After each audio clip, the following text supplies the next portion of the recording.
Sabe aqueles dias ruins, ou aquela tristeza que parece que aperta o peito? Todo mundo passa por isso. Mas e quando essa sensação simplesmente não vai embora? Hoje, a gente vai fundo para entender o que é de verdade a depressão. Um assunto muito mais complexo do que uma tristeza passageira. Imagina só, um nevoeiro constante, que não se dissipa. Um nevoeiro que envolve a mente, suga toda a sua energia e faz você enxergar a realidade de um jeito distorcido. Essa é uma forma muito poderosa de descrever a depressão, que é uma condição médica séria e que muda completamente a percepção do mundo para milhões de pessoas. E aqui, olha, é fundamental a gente entender uma coisa. Depressão não é fraqueza, não é uma escolha. Não tem nada a ver com falta de força de vontade ou falha de caráter. É uma condição de saúde complexa, que tem bases biológicas, químicas, que afetam o cérebro. Ok, então vamos mergulhar nisso.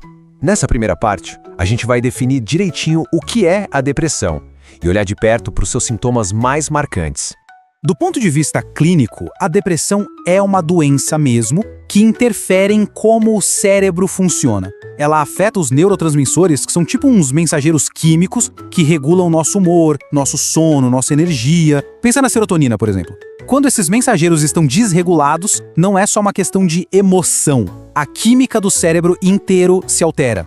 E aqui tem uma diferença crucial. A tristeza é uma reação supernatural a coisas difíceis que acontecem na vida e normalmente ela passa com o tempo.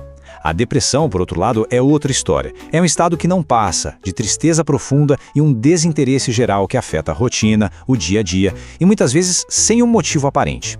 E os sintomas vão muito além da tristeza, viu? A depressão se manifesta no corpo e na mente de várias formas. A gente está falando daquela perda total de prazer nas coisas que antes a pessoa amava, de dormir demais ou não conseguir dormir nada, ficando sempre exausto, aquela fadiga que torna difícil até sair da cama, é uma névoa mental que atrapalha o raciocínio e aqueles sentimentos de culpa ou de inutilidade que distorcem totalmente a visão de si mesmo. Beleza. Agora que a gente entendeu um pouco melhor o que é, vamos avançar. Nessa segunda parte, vamos explorar quais fatores podem deixar alguém mais vulnerável e qual o impacto que a doença pode ter quando não é tratada. Olha, não existe uma única causa para a depressão. É mais como uma tempestade perfeita, uma combinação de fatores. A genética pode deixar uma pessoa mais predisposta, sim, mas aí vem os gatilhos. Um trauma, a perda de alguém, o estresse sem fim no trabalho ou até outras doenças físicas. Tudo isso pode acabar ativando essa vulnerabilidade. E quando a ajuda não chega, as consequências podem se espalhar como uma mancha por todas as áreas da vida. O impacto pode ser devastador. Ele vai minando o desempenho no trabalho, isolando a pessoa dos amigos, criando brigas e tensões na família e até piorando a saúde física. E a gente precisa falar sobre a consequência mais grave de todas. A dor pode se tornar tão intensa que o suicídio começa a parecer a única saída. É por isso que falar abertamente, quebrar o silêncio e procurar ajuda não é só uma opção, é uma urgência, é vital. Mas, depois de entender a dimensão do problema, é essencial focar na solução. Agora, vamos falar de esperança. Vamos falar sobre o caminho da recuperação. Então, diante de todo esse peso, a pergunta que não quer calar é: com tudo isso, existe mesmo uma saída desse nevoeiro? A resposta é clara, direta e cheia de esperança. Sim, a depressão tem tratamento. E a recuperação não é só uma possibilidade, é uma realidade para a grande maioria das pessoas que busca ajuda.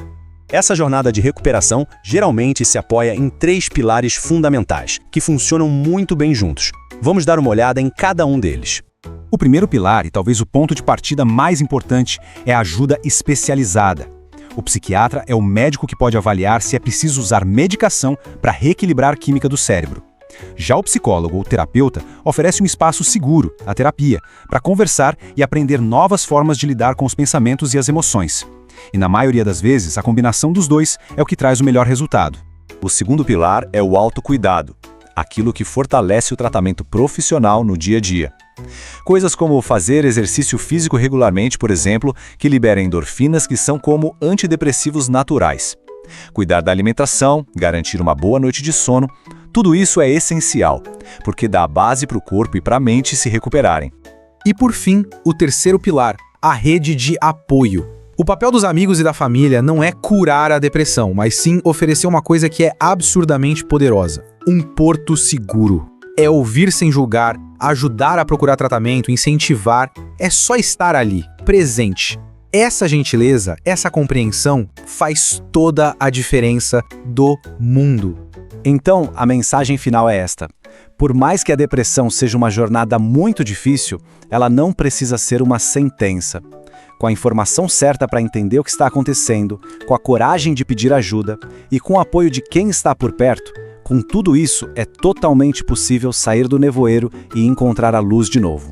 E a gente termina com uma pergunta para reflexão, seja para si ou para apoiar alguém que está perto.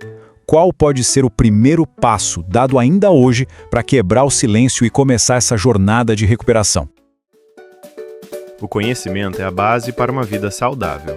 Se esta informação foi valiosa, sua inscrição nos permite continuar este trabalho.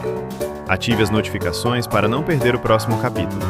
A informação é o primeiro passo. A ação é a sua responsabilidade. Até a próxima.